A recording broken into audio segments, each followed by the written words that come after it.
des restes humains présumés ont été découverts parmi les débris du submersible Titan, disparu près de l'épave du Titanic avec 5 personnes à bord la semaine passée.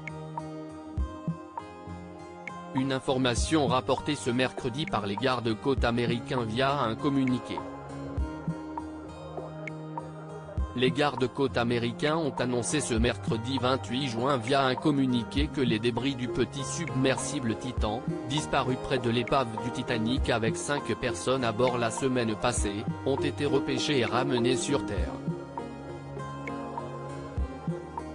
Alors que cela semblait impossible, des restes humains présumés y ont été découverts.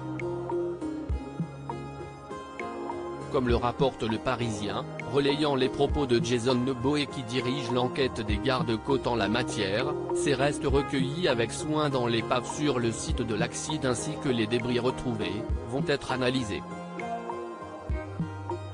Ce qui devrait fournir de cruciaux éléments de compréhension de la cause de cette tragédie. Les médias canadiens ont montré des morceaux de ce qui ressemblait être le nez et des parties de la coque du submersible être hissées sur un navire canadien des gardes-côtes à Saint-Jean-de-Terre-Neuve, dans l'est du Canada, précise également le quotidien régional. À noter que les opérations de recherche sont à présent terminées.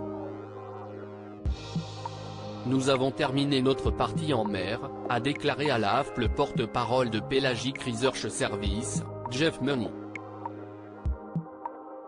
Il s'agissait d'une opération extrêmement risquée, à la fois pour le ROV et pour l'équipe qui a travaillé 24 heures sur 24, sans pratiquement dormir pendant toute la durée de l'opération, a-t-il poursuivi, confirmant que toutes les équipes rentraient maintenant aux États-Unis.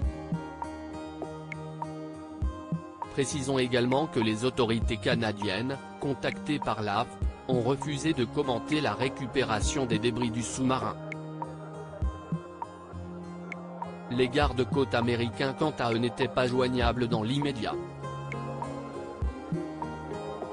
Pour rappel, le Titan avait pour mission d'aller observer l'épave du Titanic et devait refaire surface 7 heures plus tard.